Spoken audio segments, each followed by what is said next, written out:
In this pod, I will be continuing my conversation with Shonique Williams from California, who is running for Congress in CD 41. If you missed the first episode, please go to my channel and find episode 1. I have it marked. That way you can understand what's happening in this episode and put them two together. And keep in mind, this is part 2 of a 4-part series. In my discussions with Shonique Williams and understanding who she is, listening to her story, and to find out exactly what has got her to where she is today and what she is doing to fight against racism, domestic abuse, and the injustice that so many citizens, especially Black citizens in our country, face on a daily basis. My name is Kurt Mollett. I'm Hoosier Blue, and I have something to say. Let's get at it.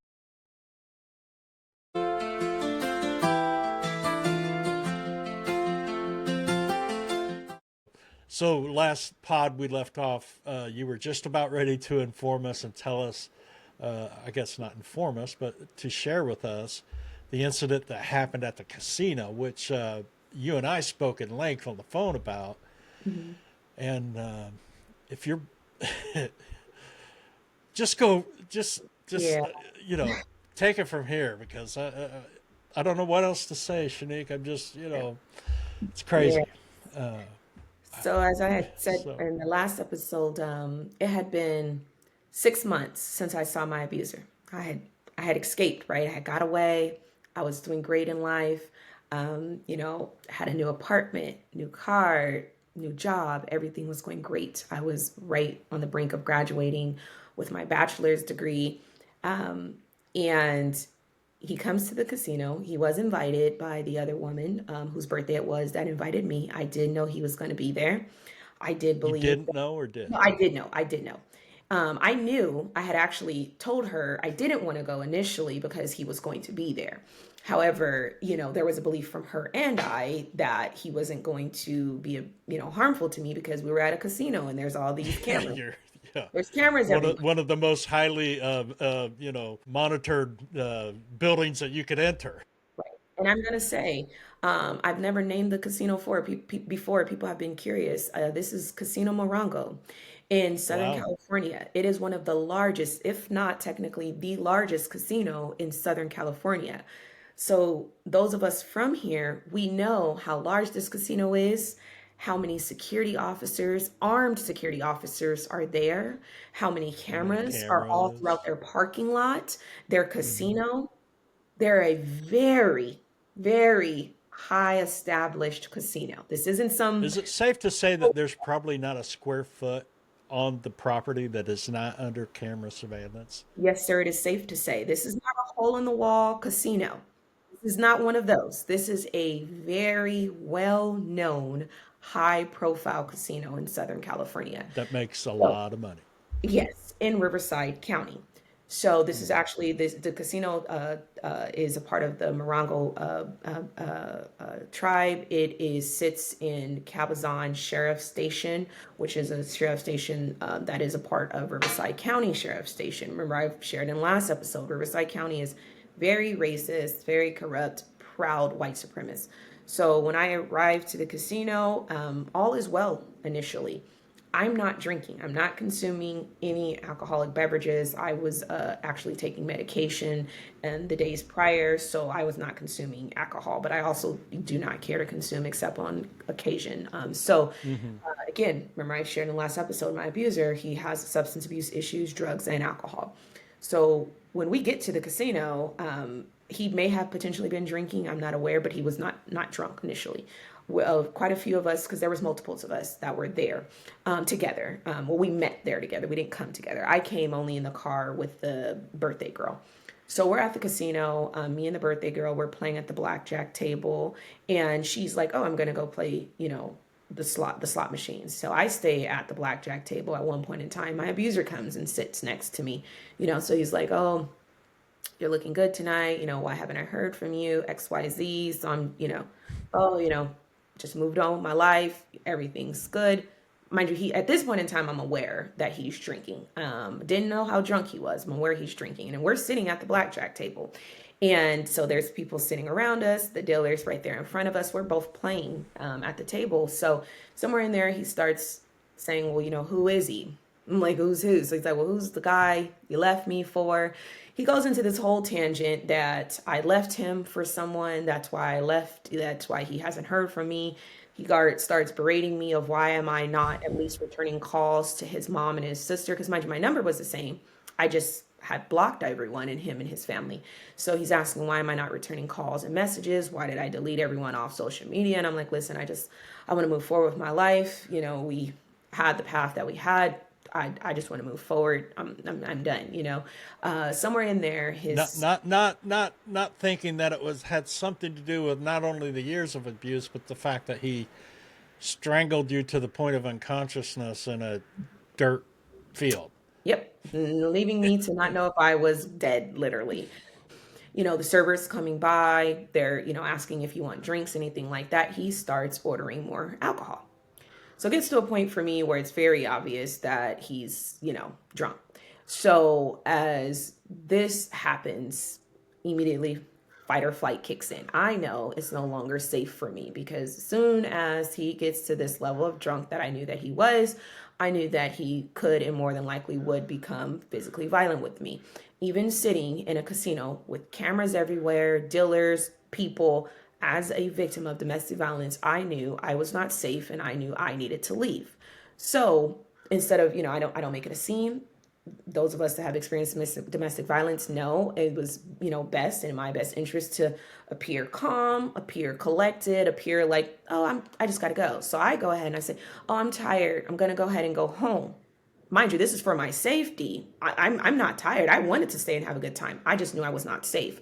So I'm like, oh, I'm going to go, get, blah, blah, blah, the birthday girl, tell her I'm leaving. So instead of me even being able to get up and go, he starts, berating me and like, well, before you go, take a shot.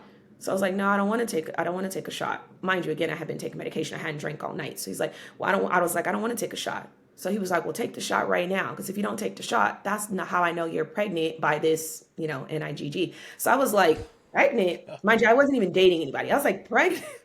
So I had on some knee high black boots, some like 6-inch heels, knee high black boots, some white pants, and this oversized, um, like gray and black sweater. And it was like this real cute outfit. I remember the outfit. I had just got my hair done like a day or two before, and it was in this really long weave. And I remembered just everything I had on. And this was a style right then for the women to have this like sort of oversized sweater on. And so at this point in time, it's clicking to me, oh, he thinks I'm wearing this big sweater because I'm hiding a belly, but I'm not hiding a belly. But even if I was, who cares, right? So he goes and he literally tries to grab me to force me to take a shot while we're in the casino in front of all these cameras, in front of these guests, in front of, these employees of the casino. He's trying to grab me, but, by the back of my head to take a shot. And I'm like, I'm not taking a shot. I don't want to drink. So he's just like, well, why? You're pregnant, huh? I know you. You won't drink if you're pregnant. You're pregnant. I'm like, I'm not pregnant. I just don't want to drink. I didn't feel it was his business to know. I don't want to drink because I've been taking medication. It doesn't matter why I don't want to drink. I just don't want to drink. So Right. somewhere in this commotion, the birthday girl comes up. I don't know if she heard us or if she just happened to come up, but she comes up and she's just like, oh, are you guys ready to leave? Like something, and I was just like, well, I'm leaving. I'm tired. So then, he's calling me the B word and stuff at this time. Oh, she's saying she want to leave. She's tired of, whatever, something, something. So she's like, okay, well, my purse is in your car because her and I, rode together. She's like, my purse is in your car, and I said, okay, well, let's go get your purse. So the birthday girl and I are walking to the car to go get her purse. As we're walking to the car, she's like, oh, Shonique, are we still going to be able to come to your house? She asked me that question while we were still at the table in front of him. And I was like, yeah, we'll talk about it at the car. So when we're walking to the car, she's asking if everyone can still come to my house because I was the only one that had my own apartment at the time. They were still living with family. Mhm. And so we're all in our early 20s. And so I was just like, yeah, you guys can come only if he's going to be keeping his hands to himself. You see how drunk he is. Like, he needs to keep his hands to himself. And I was like, but matter of fact, I'll just give you my garage opener and I'm going to lock myself in the room. So when you guys get there, I was like, you guys could sleep in the living room or in the guest room. I had a 2-bedroom. I was like, sleep in the living room or in the guest room, but I'm going to be locked in my room. Don't wake me up and don't let him come in my room. So she's just like, okay, we're walking to the car. When we get to the car, he meets us at the car. I don't know how he beat us to the car. I have no clue, because when we left, he's still sitting at the blackjack table. So he's had hundreds of dollars with him. I don't know if in his craziness, which he will do if he had put everything down in one stack, betted on it, but he came out and he's like, oh, you're really leaving, you're really going home. He's like, oh, you're really leaving, you're really going home. I'm like, yeah, I'm really leaving. I'm really going home. I'm tired. So for him, I'm lying, saying I'm tired. Uh, all of that escalates into, you bitch, you're lying, you're lying. I know you're pregnant. I know you're pregnant. So he starts grabbing on my sweater, trying to lift my sweater up to, see my stomach. And I'm like pulling my sweater down, like, I'm not pregnant. I'm not pregnant. So he's like, well, why won't you let me see your stomach? I'm like, because I'm not pregnant and I don't have to prove to you I'm not pregnant. I'm not even dating anybody. So in his anger, frustration, drunken rage, all of these things. And I don't know if he was on substances, that night outside of alcohol. There is a likeliness. He's again just trying to get access to my stomach, to look at my stomach under my sweater, and I'm refusing to let him do that. So he's now concluding that she has to be pregnant and she's hiding it. That's why she's not drinking and not letting me see her stomach. I'm under this defense of like, this is my fucking body. This is my autonomy. I don't have to let you Yeah. see shit. I'm not in a No relationship means with no. you. Yeah, I'm not in a Jesus relationship with Christ. you. I'm not cheating on you, but you don't have any right to touch me. You don't have any right to keep me from trying to get in my car. Because at this point, I'm trying to get in my car. I'm just trying to get in the car and get to safety, get to my home. So as this is happening, I'm trying to get in my car. He's pushing me. He starts pushing me. He starts spitting on me, like, f that baby, f him. Just concludes I have this baby. So spits a loogie in my face, tells me f me, f the baby, f the guy, all this imaginary people. And so the woman, the birthday girl, she's pushing him. She is pushing him at this time, like, get your hands off of her. Are you fucking crazy? Like, get your hands off of her. So as she goes and she's pushing him, it's like him, her, and then me, but he has me pushed up against the car. So I'm pushed up against the car. She's standing in front of me. So he goes and does some kind of like crazy kicks. He starts kicking for whatever reason. And the crazy like karate style fucking kicks he does, he kicks so high, he kicks her glasses off her face. Mind you, I'm 5 foot tall. He's about 5'6", but she's about 5'6" or 5'7". So he kicks some kind of crazy way where he kicks her. I don't know if he kicked her in the face, but all I know is however he kicked her, her glasses flew off her face, her prescription glasses. So I just hear her yelling, my mom just bought those fucking glasses. My mom just bought those glasses. And so she moves from in front of me trying to grab her glasses. And so as she's trying to find her prescription glasses, he goes and he just starts punching me. He starts punching me. She's again moved. She's trying to grab her glasses. I'm pushing him back, trying to stop the punches. Mind you, again, I've already had the loogie spit in my face, like literally spit in my face. And I'm pushing, he's punching, I'm yelling. She's on the ground, hands and knees, looking for her glasses, because of course they're under someone's car. So she's on the ground looking for that. And it just turned into this chaotic scene. Somehow in there, I get into my car. And as I get into my car, I'm, trying to like close my door. I can't get my door closed because he's continuing to punch me. She goes and tries to jump back in the middle of it as he's, punching me. She tries to like push him back. And at somewhere in there, he starts hitting her a few times. I get my door closed. As I get my door closed, he continues punching. Mind you, I never hit back at this point in time. I'm just trying to get in the car. I'm trying to cover myself up, with the safety of my car. I get in my car. This is a 2014 Kia Optima. If anyone has had that car, there's something about this glass of this driver's side window. They told me it's like some special glass. I forget the name of it. So it's like a glass and it's some kind of like plastic, like very durable plastic material in the middle of it, and it's some other kind of plastic. It's some kind of upgrade to vehicles that Kia started doing with their windows around that time. So he's punching this window. Mind you, I don't know where my keys are. I'm trying to find my keys. I don't even remember, where I ended up finding them, but I'm trying to find my keys. And as I'm looking for my keys, he's punching the window repeatedly punching the window because it's not breaking right away because again of this special glass. So he's punching the window repeatedly, like with all his might. Somewhere in there, before I could find my keys, he's able to punch the window in. And the window, it caves in this weird way. It doesn't shatter the way windows, are typically thought to shatter for cars because of this specialty film that's in the middle of the window. So it Mm, caves in a mhm. way where the window falls on top of me. It's all shattered, but it's also still together, if that makes Still sense. together, yeah. Yeah, so the window, the whole glass caves in, comes onto the top of my face. So I get glass all into my face. All on the left side, it's glass all in my neck, all on my face. And remember, I have a sweater on. So he's at the driver's side. So he uses what would be his left hand to grab my hair on the right side of my head. And again, I had just got a sew and weave installed the day or two prior. So he grabs that side of my head, holds it with his left hand, and he just punches me nonstop with his right hand.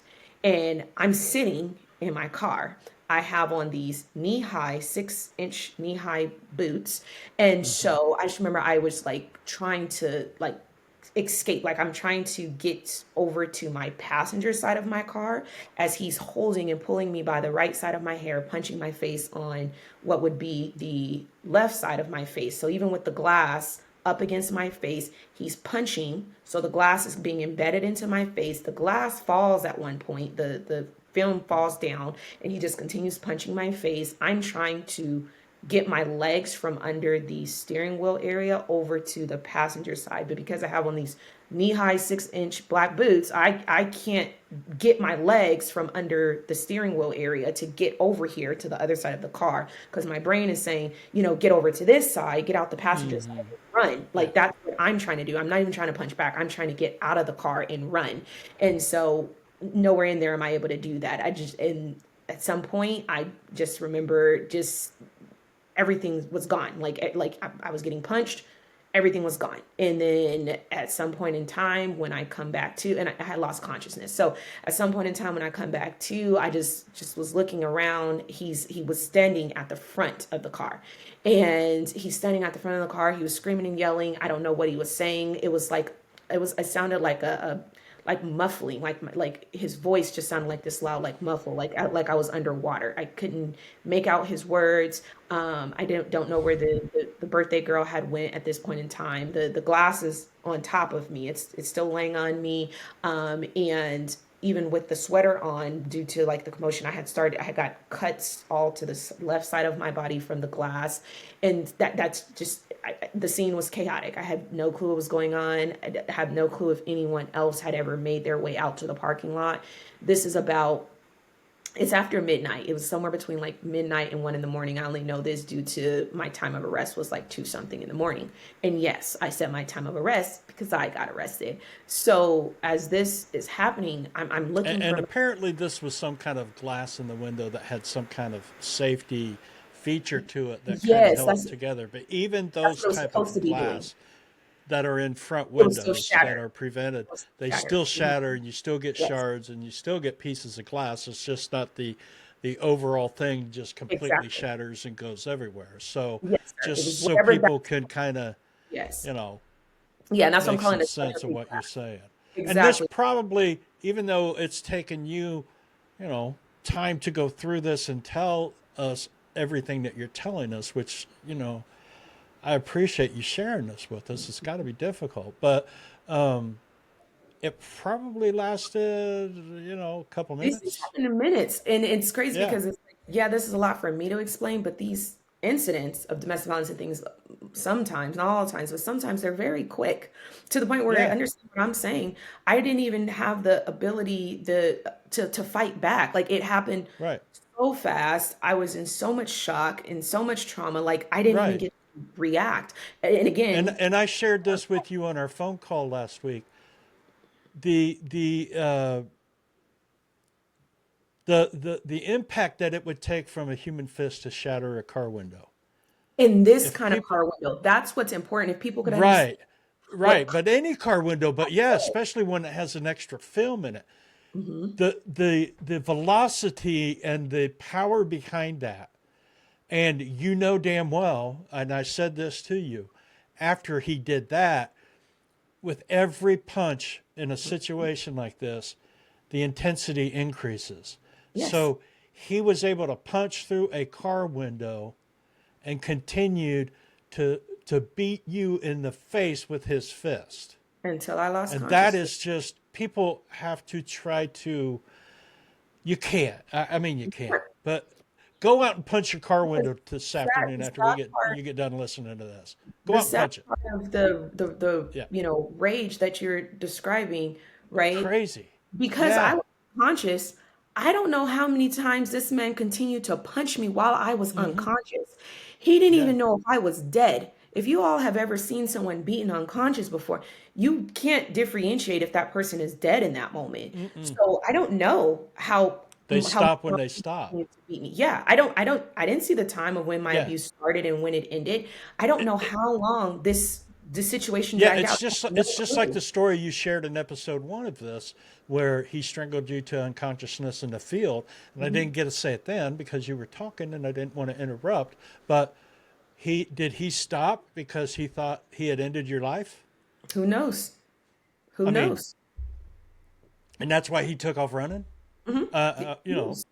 I mean, The only reason I know that strangulation was possibly minutes is because when I came to, I saw him running. But who knows? It might not have been minutes. It might have been longer than that because he could have just yeah, been sitting over my body, over not your sure if I was body, dead. You thinking he know? killed you, and yeah, yeah. Hmm. So anyway, Yeah. So so this so those who haven't watched episode 1, please go watch episode 1 because that's, yes. So and you'll get what we're talking about. So this horrific experience. The reason I even started by sharing that I was at Casino Morongo, and again, anyone in Southern California that is aware of how highly secure that casino is and the surveillance of that casino. Remember, I said I was proud of myself because here I was, this young woman. I was only 23 years old at the time of all this, you guys. So I had just bought myself a brand new 2014 Kia Optima. You couldn't tell me nothing. I was so proud.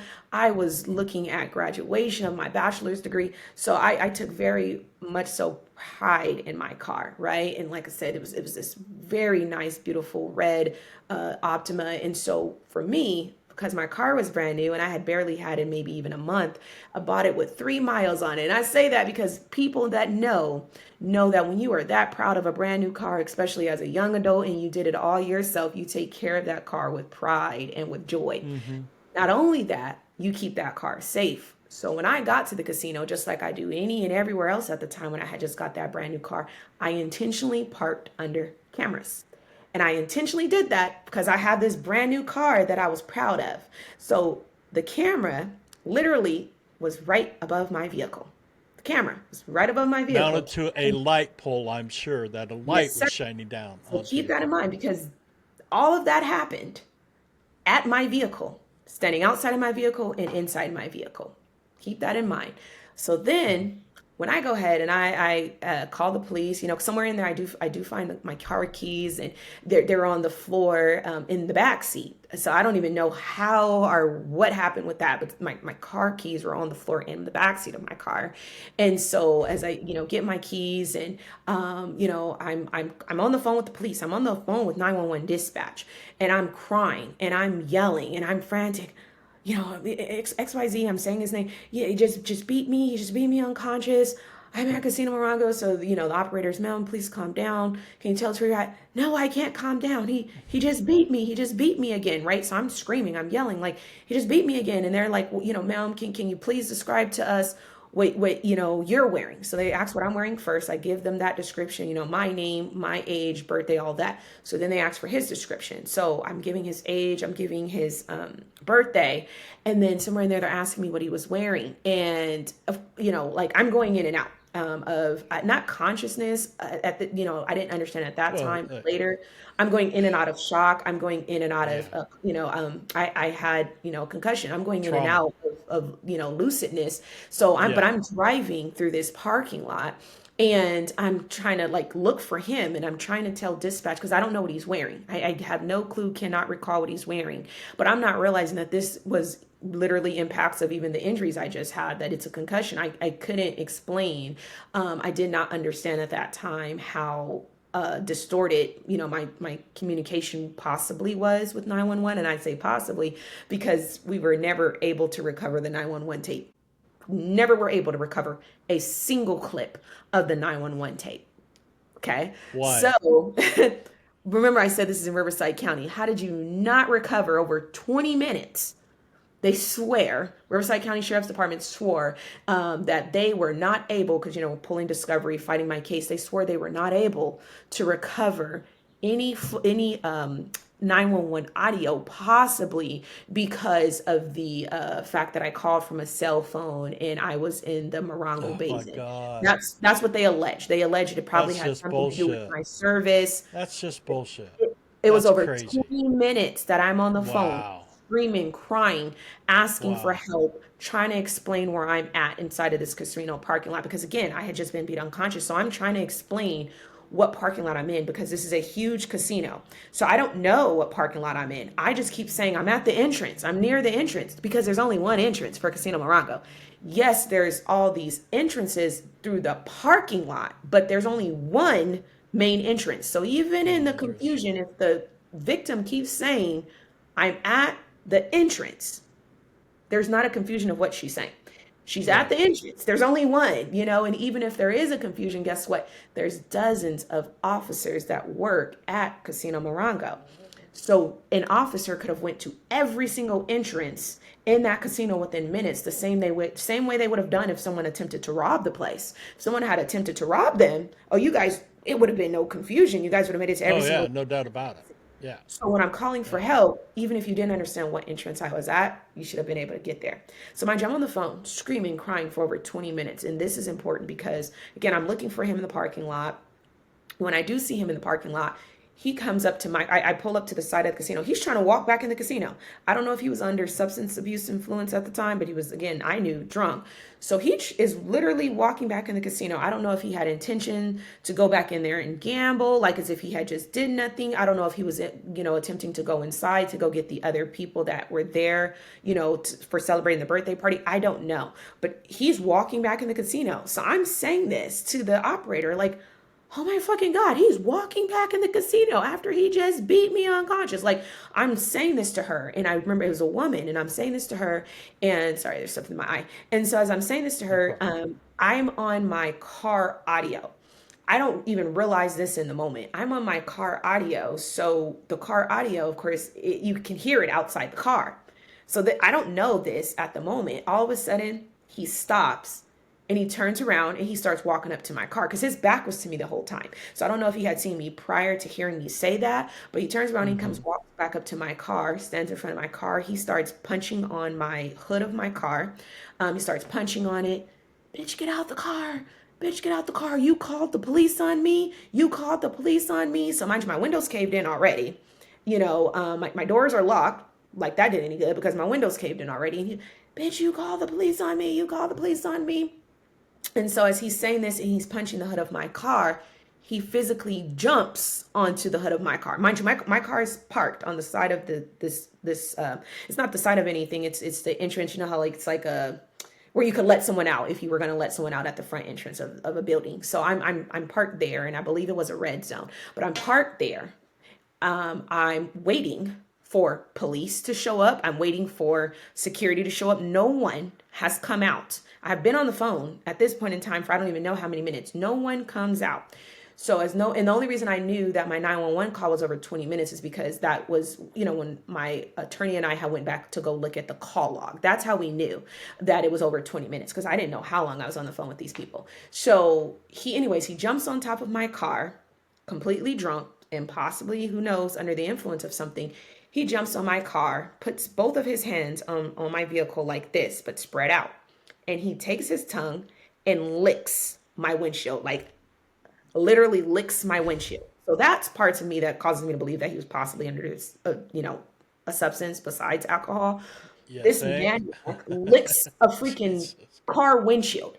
And so he does that and he like does all this taunting, ah, bitch, I'm gonna kill you. He's saying all of this. Like, so for me, I'm literally like, this dude is a fucking demon. He's possessed. Like, and that whole time I'm on the phone with 911 operator. I don't get off the phone with her. So as I'm on the phone, I'm describing to her, I'm telling her everything he's doing. At this point in time, of course, I've told her what he's wearing. Again, they had his name, they had his birthday. I'm already telling her I have the restraining order against him. All of this. I'm telling her, hey, we came here for a friend's birthday. This, and this happened, unfolded. So then, mind you, he's again on the top of my car, licking my windshield, and he was licking it repeatedly and all this like crazy stuff. So he gets off of my car, threatening he's going to kill me, threatening, to beat me up again. So he comes over to the side of my car where, again, my window's broken in. So I drive forward. He's on the side of my car. I drive forward to get away from him, right? Because I'm still on the phone just waiting for police to come, waiting for security officers to come because Casino Morongo security officers are armed too. So my thing is somebody's going to come get me from this crazy fucker, even if they have to shoot his ass, somebody's going to come get me. So as I'm, driving, I don't leave from the area because why would I leave from the area? I'm trying to identify who my abuser is and I'm on the phone with 911 operator. I'm inside of And my you vehicle. left from the parking spot so you could try to locate him, Yes, right? because they were asking what he was wearing, the 911 operator. I didn't know what he was wearing. So I needed Yeah. to, be able to identify that. So And then you again, went from underneath the pole that had the security camera and the light. yes, You drove to a different part of the casino, which is out toward right front. in front of the casino, Yes. And where mind you, this is a there's short probably distance. multiple cameras Right. there also, right? And mind you, this is a short distance. Casino Morongo, there's multiple cameras in every row of every Sure, sure. parking row, Yeah. And so I'm driving past those cameras too. And I, drive up to the front of the casino. Like I said, once he gets off the car and comes to the side, threatening to kill me, threatening to beat me up again, I drive forward. He's on the side of the car. I drive forward. So as that's happening, he runs up to my car again. He keeps running up to my car. So I just keep moving. Every time he runs up to the car, I just keep moving, keep moving. And he doesn't, punch me again. He's threatening to punch me. He's threatening to kill me. He's threatening to beat me up. I just keep moving. I keep moving. But I'm staying on the phone with the operator the whole time. There is a bus stop. A bus stop that sits right at the front too, and at this casino. So at one point in time, I'm telling the woman because he runs over to this bus stop. He gets up on the bus stop bench and it was like it's weird because this bus stop sits facing Casino Morongo, right? It's like a bus for them. So he stands up on the bench there and he's like yelling all types of things, calling me bitches, telling me that if he goes to jail, I better know that's the end of my life because even if he goes to jail, his sisters are gonna kill me, his family's gonna come after me because his family had participated in my abuse over the years, particularly his sisters. They had attacked me for calling the police on him before. So he's saying all this, right? And I'm telling the operator, and now he's threatening me with his sisters and, X, Y, and Z. I'm not sure if they know where I live. I'm saying all this to her. And nobody from the casino has Still, come out. nope. Nope. That's So at this point in time, no patron has come out. But again, this is like 1 a.m. So this right. is right. But no security officer has come out. No law enforcement officer has come out. No one has come out at this point. So at some point in time, he runs towards my car. He jumps off of the bench that he's standing on at this bus stop. He jumps off of that and starts running full-fledged towards my car. So I drive around him right quickly because at that point in time, he again was just yelling all this, but it was something about the way he jumped off that time. I think in my mind, I was thinking he was going to physically attack me again that time. And so I drive around him. And as I drive around him, I go and I begin, it's hard to explain, but I began reversing. I drive around him. I do this like small like roundabout and I began reversing because I'm You're still trying to keeping get out my of there. eyes on, Yeah. yeah, getting away from him, but keeping my eyes on him because he had previously over all the years, there was multiple times where police would arrive on the scene and he would be gone. So they were like, oh, well, if he comes back, we'll make an arrest. I didn't want him to get away from accountability on this night. Like, no. So I'm keeping my eyes on him, but also keeping myself safe a distance from him. So as this is happening, he starts walking up to my car again. I start reversing backwards. I reverse backwards and end up reversing my car into this like middle divider planter thing. Somewhere in there, thankfully, not too many minutes later, the police finally arrive. And this is Cabazon Sheriff Station, which is a branch of Riverside Sheriff Department. They finally arrive, and it's multiple cars. I don't even know how many. Multiple cars arrive. As they arrive, also Casino Morongo's security officers arrive, and they're in vehicles as well. What I think happened, no one ever explained to me. I think instead of splitting up, going to different entrances and different exits, I think they probably were going to like this, like together to different entrances. No one ever explained that to me, but that's what I think they were doing. But they should have split and went to different ones. I don't know. But also keep in mind, I had previously worked at a casino in the city of Palm Springs before.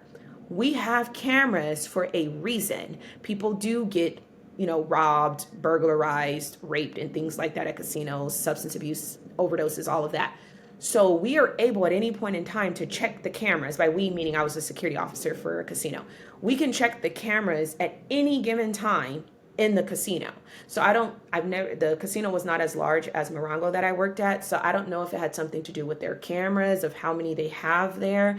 And it took them a while to figure out which scene, was the one I was located in. But common sense would have told me, check every single camera that is pointed at an entrance, because the victim is saying she's at the entrance of the casino. So let's use our cameras to check every single entrance to see which one the woman is at. She's already told us her car is a red 2014 Kia Optima. So we know the color of the car we're looking for. We know the make, we know the model, we know the year. Let's look for that car at any one of these entrances. So I don't know, but that's what I think. And I'm just going to throw this in. They tell people that red cars are the most popular car for cops to pull over or to, That they do, because they're visible. Yes. And I was in a red Kia Optima, all red Kia Yeah, Optima, brand new car, yeah, right? So all of that yeah. happens when the police arrive. Mind you, my car is backed into this planter because again, he had walked up towards me. So it's quote unquote even technically stuck. Hmm. And the way I say stuck is because I couldn't go forward. If I would have went forward, I would have hit him. I didn't want to hit him, so was reversing back when he was walking towards me. And this is important because even after all of that abuse, there was no intention in my mind to abuse him, to hurt Hmm. him, to harm him.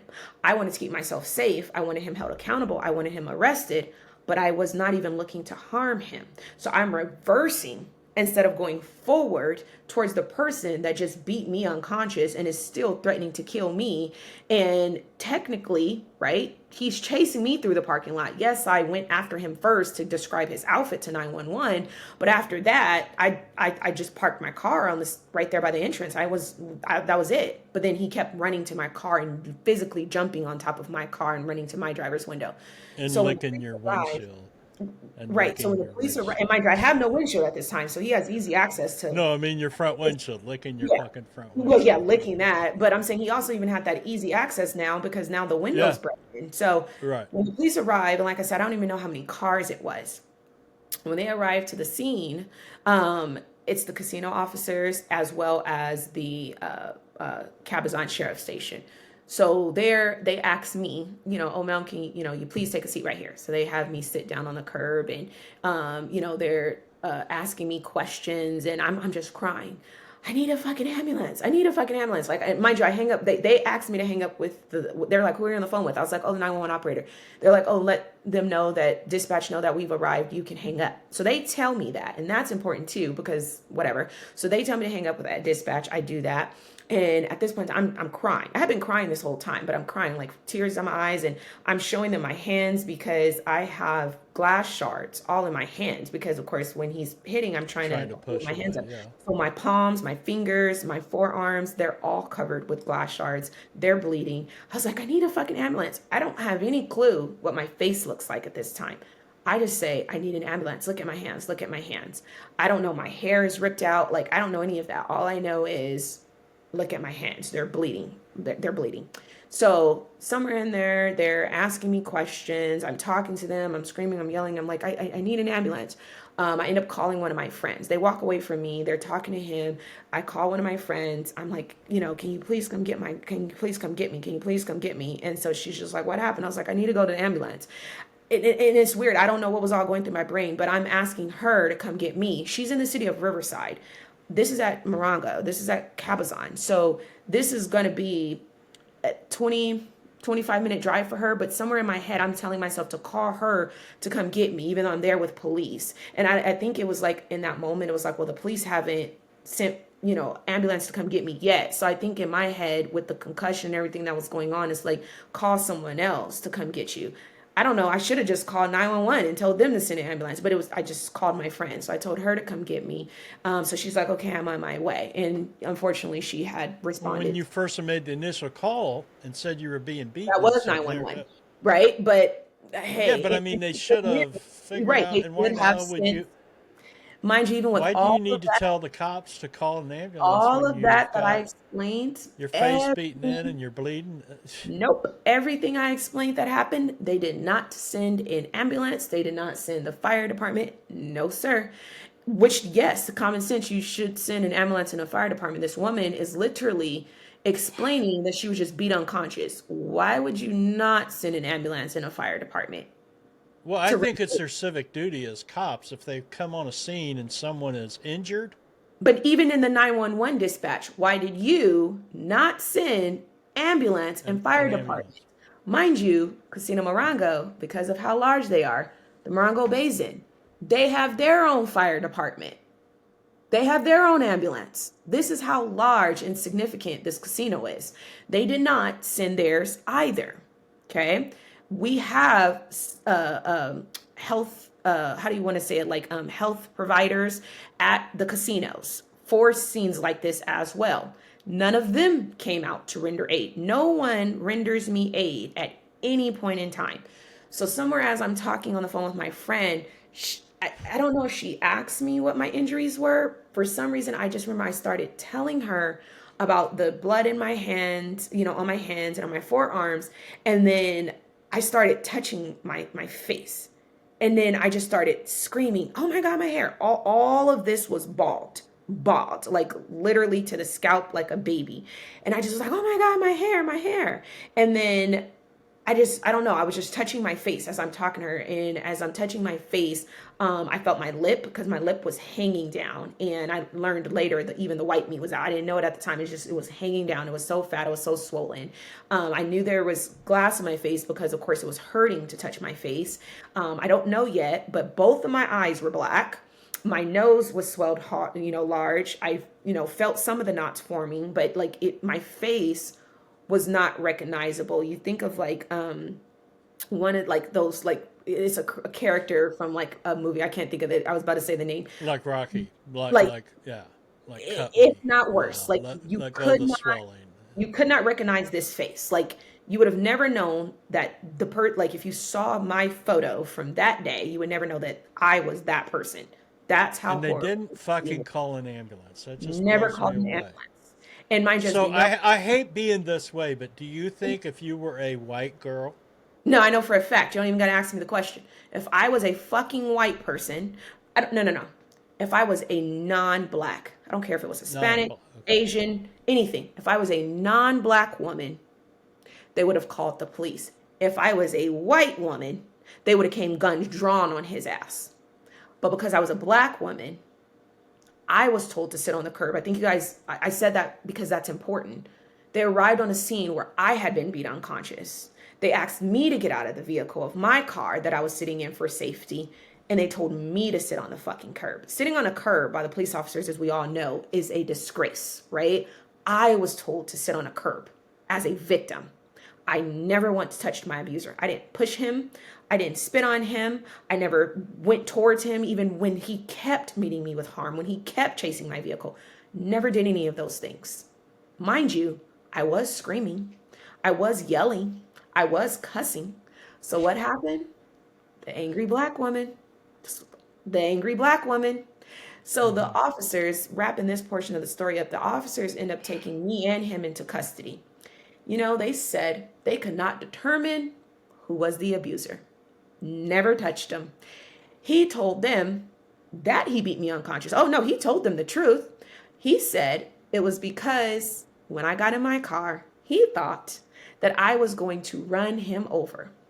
Mind you, I was pulled into the parking space that I was in. So the only way to come out is to reverse, right? I couldn't go forward. I only could reverse. And he was standing at the driver's side of the car. So and there is a car to my left of my vehicle and the right of my vehicle. Saying that to say it was physically impossible to hit him with my vehicle because I could only reverse. You're at the side of my driver's side. There's not a physical way for you to be hit with my car. So even with that, the lie should have never been able to stand. But as an abuser of mine for 5.5 years that I had an active restraining order against, not only was he able to say that, he lied and told the police that he had a restraining order against me too. Mind you, this is Riverside County Sheriffs Department. So they are able to check and see, you are, under a restraining order. They would have been able to pull this information and know that he was not a victim of a restraining order of mine. He was only a suspect, and I was the victim of a restraining order.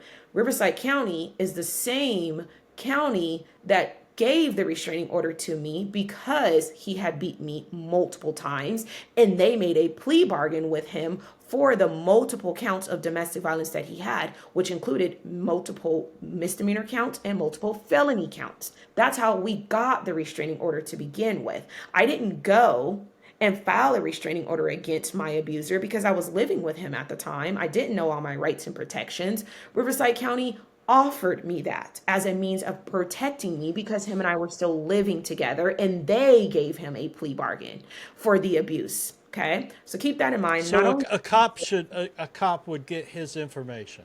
they can A look our cop name, that is doing his job the way he should fucking you be put our doing it. names in the First off, computer. Yes, should have sir. put him in cuffs when he got there.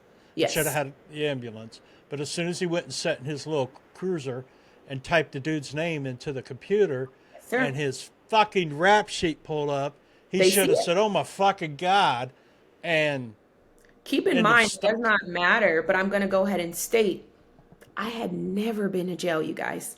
Not juvenile hall, not county. I was not a criminal. I was not a repeat offender. I did Nothing. not have No, a no, criminal yeah. record Not, of any yeah. kind.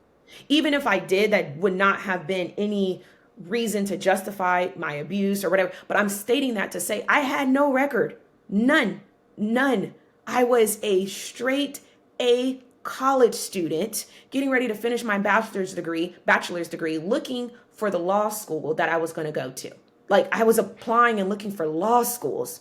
Okay, working two jobs, having successfully escaped my abuser, did everything the system said we're supposed to do, beating through systematic barriers once again, systematic oppressions once again, right? Already made it out of foster care, made it out of homelessness, made it out of all those things, and then now I've made it out of this domestic situation, made it out of So, poverty, or so I thought. so no, And no, no, nothing on your record. And this nothing. motherfucker probably has Nothing. a rap sheet that goes on for pages after Not probably. pages. He had everything DUI, from DUIs to domestic violence to forgery of a prescription, because again the substance abuse, right? So he Just had every everything. like just Just a all types fucking of shit, criminal. misdemeanors, Yeah. felonies, all of it. Crazy thing is, this abuser of mine's, he had the most time he had ever done was 3 months in county jail. Remember, I said that situation about the strangulation, and he had just got out only days prior. He first of all, they sentenced him to 6 months in county jail. They were doing what's known as Fed kicks here in California. Fed kicks means that the county jail is too full. The population is too full, so you get released early from your sentence. So he got sentenced to 6 months county jail because he kept violating probation, not attending his substance abuse classes, not attending domestic violence. So they sentenced him to 6 months, suspended his probation. Okay, this was all due to the domestic violence against me from, over the years, the multiple counts. They suspended that. Instead of him having to serve the full 6 months, he only served 3 under a Fed kick. Days later is when he came to my home and fucking strangled me and almost killed me. This was days after Riverside County gave him a fucking Fed kick. Days later is when he did that. Okay. So that would have been my murder at the fault of Riverside County releasing him early under a Fed kick. Okay. So fast forward back to the casino incident. Okay. Which was, okay, keep in mind, this was a year later. Okay. Almost, not in full. I'm saying a year later because 3 months for that time. And then remember, I didn't talk to him for Right. 6 months. So Processing yeah, and yeah, yeah, yeah, exactly. yeah. So And then with 6 months of not seeing him, and then yeah. exactly. So 9 months and some change, right? Jesus So Christ. when all of this happens at the casino, they arrest me for felony assault with a deadly weapon. They arrest him, misdemeanor, violation of a restraining order, misdemeanor, domestic violence. They take us both to the same jail, right? Cabazon Sheriff Station. They So they book us charged you with assault with a deadly weapon a because a felon. Oh, because he said the reason that he beat me unconscious is because he believed I was going to hit him with my vehicle for so assault. they classified you as driving your car to get away as you No, no, no. This goes attempting to back to run when it his was ass still over and that back to when it was still at the parking space. right, So but I'm just saying they're saying the car was the deadly weapon. the car was a deadly weapon. But they're not talking about when I was like en route on the phone with dispatch. No, no, no. They're talking Right, about right. I was They're parked yeah. because he's saying that's what led to the abuse Yeah, that he was. and I'm not trying to take away from Oh, the no, story, but it doesn't really fucking matter where it was at, right? I'm I helping, but mean, I'm helping people even they're clarify they're what happened. they're Yeah, charging you with assault with a deadly weapon, not calling an ambulance. You're sitting there right. fucking bleeding out with glass all over your Yep. face and hands and It's half your head of unrecognizable. hair gone. And keep in mind, so for assault, you do not have to come in physical contact with the person. All the person has to do is have a reasonable amount of fear or apprehension of imminent danger. So, as long as the district attorney is able to convince a jury this person had a reasonable amount of apprehension of imminent danger, the other person is guilty of assault. And then the vehicle was just an add-on, right? So how So, much reasonable evidence does there have to be for somebody to fucking get charged with attempted murder by beating the fuck out of somebody well, first after he having was years charged, right? of criminal activity? I mean, Well, and first he he was was charged with misdemeanors. he He was was charged charged with with two misdemeanors after having multiple charges of Jesus fucking felonies and Christ. misdemeanors of me being the victim for 5.5 years. He was charged with two misdemeanors. I was charged with one felony. We both This sounds like Birmingham, Alabama of 1930 or some bullshit like that. Nope. And This I know it's happened not, but I'm in just saying this is fucked up. 2013. 2000. This happened December 1st, Yeah. 2013, Riverside County. Okay. So then they go ahead, they book us both into jail. We both bail out. And I know that because at the time we're listed as each other's suspects and each other's victims. So they legally had to notify me that he was being released on bail. They, had to notify him. Then we couldn't even be released from the jail at the same time. We were both. Remember my friend? I said my friend was on the way. So she came to the jail, which was the Banning jail. She comes to come bail me out. He had a friend come bail him out. My person made it there first because she was already on her way. They would not release me until he was released, processed, released first. Even though I bailed first, he had to be processed, released, and bailed first because his person made bail over the phone as well, but they hadn't even made it to the jail. My person had been sitting outside for hours waiting already because she had already paid the bail. She was just sitting in the parking lot waiting, and they said because they couldn't release us at the same time because we're both each other's suspects and victims. But again, his driver wasn't even at the jail, so that was a whole nother injustice that Had happened. you received any medical attention at this point in time? Not once. You gotta Not be once. fucking kidding me. So, not Jesus even from the Christ. jail. So, I get to the jail and you have to get your fingerprints rolled and done, right? My hands were so covered in blood and shards, they couldn't even take my fingerprints. They couldn't take my fingerprints, right? I'm crying hysterically because the jailer, that's what they call the person that's trying to take your fingerprints, the jailer, she's like, she goes to someone for help because she's like, I can't get her fingerprints.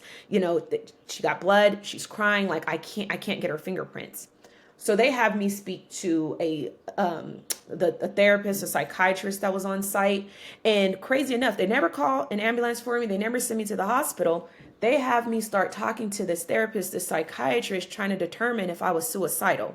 I will admit, I don't know what all I was saying at the time. Again, I did have, just been, beat unconscious. I did have a concussion, but that was concerning. I just remember they didn't take me to the hospital, but they had me speak to a psychiatrist, and she just kept asking me repeatedly, like, are you certain that if we let you into the housing unit, you're not going to kill yourself? Like, I don't know. It was an extended period of time that I was talking Fucking to her, and weird. they were just concerned that I was going to take my life. And I don't know if it was personal concern for her. I really don't know, or if it was something that I said, because I kept going in and out of just moments there. And I don't know if I was going in and out of consciousness, or if just my brain chose to protect itself and not remember certain events of that night. But I remember the jailer was telling them she couldn't get my fingerprints because my hands were too bloody and there was too much glass in my hands for her to press, because you got to press down on this digital screen. So she's telling them that.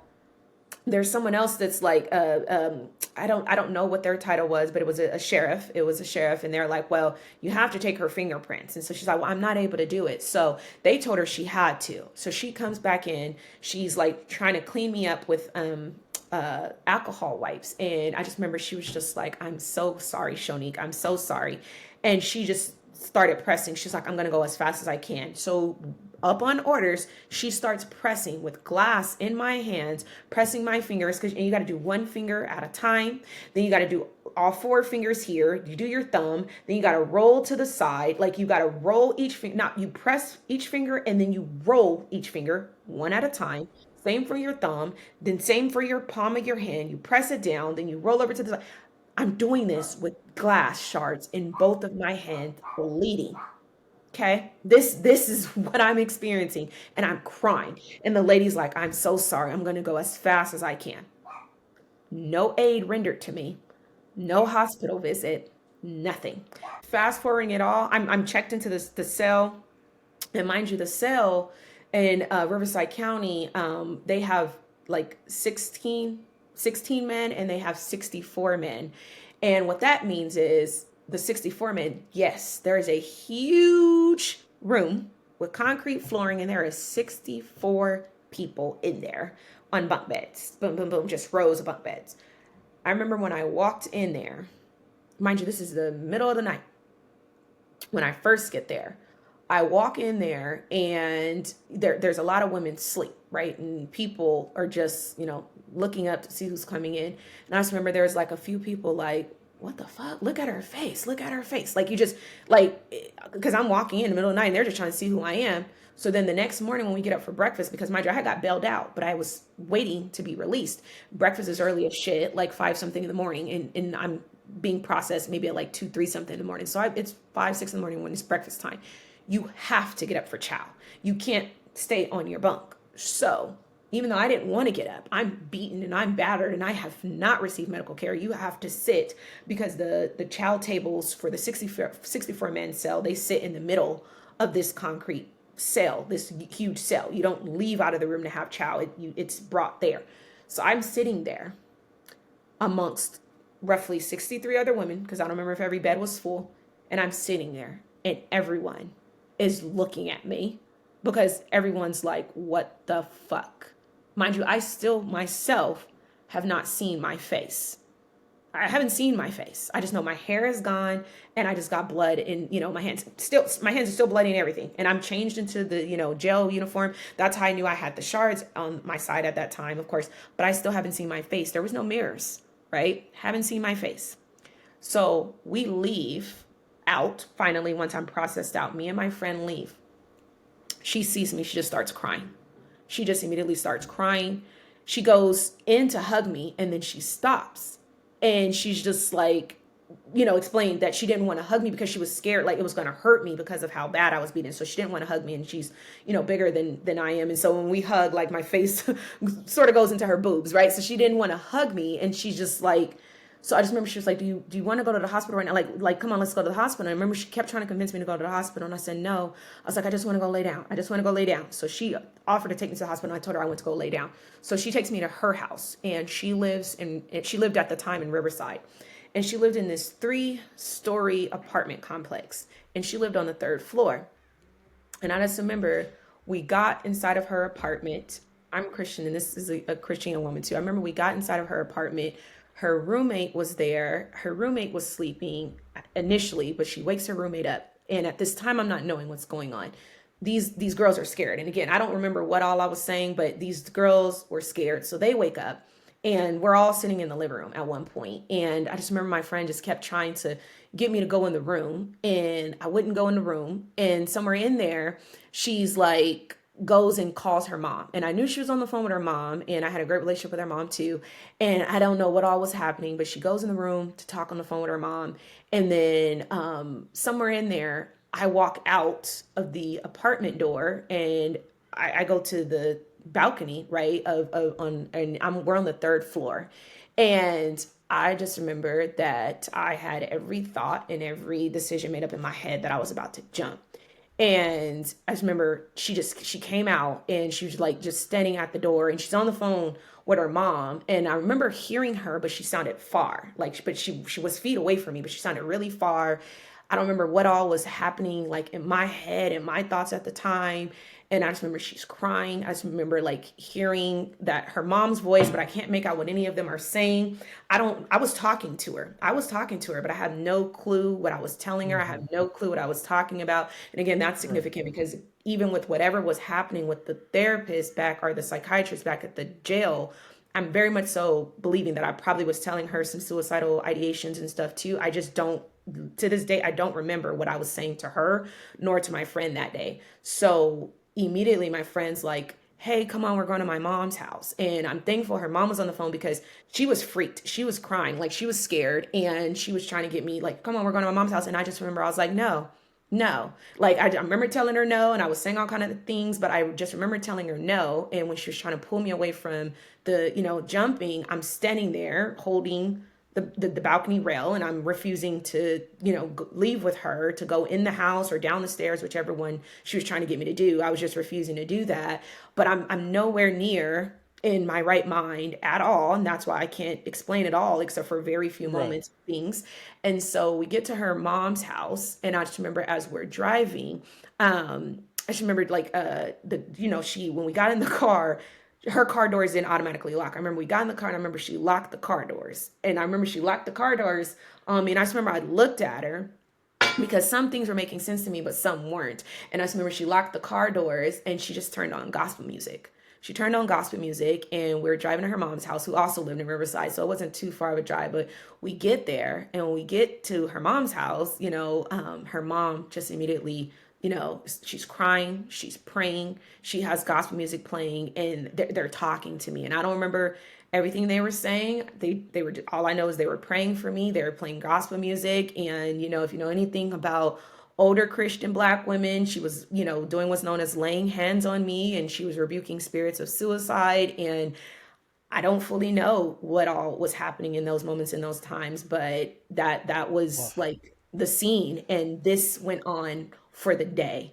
So like whatever was happening with me, whatever I was experiencing, like all the mental health breakdown I was having, like it was, whatever. And I was talking to them. I'm aware of that, but I couldn't, as crazy as it is, I could explain Right. everything that happened with that abuse. I can't explain all these years later what I told the psychiatrist, what happened with her, what I was saying to my friend for her to get scared and call her mom, what I like, I can't explain any of that. That day, all that part's gone. But I just remember that, Wow. when they were trying to get me to go to the hospital, whatever was going on there, I was saying no. Like, it was just, it was a lot. It's understandable you not being able to remember so Hmm. much of what happened. Just sitting here listening to this again, that what you've shared with me and that you're sharing it with everybody now. And I don't know how many people are going to see this, but I hope a lot of eyes get on it, and I'll do everything I can to spread the word. But I think now's a good time to, you know, let's let's stop this episode right now, and Yes. we'll take a deep breath, Yes. um, and then we'll come back and we'll continue this story. We'll pick it up on what happened after this, because we have so much more to talk about, Shanique. It's Right. that we need to cover. we need to cover your candidacy. We need to talk about Okay. the recent events. So, We got to do a I hope, whole nother episode. yeah, I hope that you free up some time to where, Yes, we could get back together and we can continue to your story. So, and I absolutely. just love your dog, man. So, Yeah. yeah, I wow, I appreciate you. And, I respect the hell out of you. Thank you, Kurt. So, yeah, it's, I'm going to do everything I can to get the word out and Hmm. to share your story. So some more people are familiar with you, and we're going to get your ass elected. Say what? That as I've shared with you, my story is Yeah, sad and my story is traumatic, but my story is also one of triumph, right? We haven't gotten to that absolutely. portion, right? Yeah. But I mean, from all that, and that's what I was saying earlier. yeah, Uh, yeah, I know you've had some dark times, and I know you will have more dark times. Darkness is a part of our lives. I mean, that's just who we are as human beings, and it's how we come from the ashes and what we do with the darkness that we experience that makes us who we are as human beings. Some people go through darkness and it destroys them, and other people, their light starts to shine brighter as they get through it. So, and you're an example of that. So, yes. See, wow, I'm looking forward to the future podcast. I am too, and I I know it's so great. I know appreciate it's a lot. You guys are sort of probably sitting here like, oh my God, let me go check into the you. story. But Yeah, I promise it's a story of triumph. It's even right. It the get dark it gets a times are hell of getting. a lot better, a hell of a Yes, lot better. it So, does. It really does. And I just want to all say right, what's well, significant for me is just knowing there are people going through these things right now yeah, today, and so that's why I always am pushing that I am real representation. And in the next episodes, we're gonna get to this is why I'm running for Congress, because what happened to me, as traumatic as that was, as right, sad as that was, it's not unique. There are people right. living these things every single day. The domestic violence, the foster care system, the police brutality. People are going through this every day, and there's not representation and Yeah, elected and sharing office. the work that you are doing for people today, Yes, that this is you, why I fight so hard. I know yeah, that people you of speaking you up. are you are carrying the torch for so many people, Hmm. and the work that you're doing today with people is just amazing. And you've got some About stories ICE. that you're going to share. Yes, We got a TV remote to talk about some point in time. So, yes. all I'm looking right, forward to it, Kurt. This is hey, great. Thank you so much. thank And you. yeah, I let's appreciate having the conversation. So that's episode 2 of my conversation with Shonique Williams. I've never heard a story quite like hers, and I'm sure many of you have not either. And I hope you appreciate the fact that I'm sharing her story with you, because I surely appreciate the fact that she's sharing her story with me. I want to thank you for listening to my pod. Please subscribe to my page, give me a like, drop a comment. Let's start a conversation. And stay tuned because there will be more episodes with Shonique Williams because she has something to say. My name is Kurt Mullet. I'm Hoosier Blue, and I have something to say. Catch you on the flip side.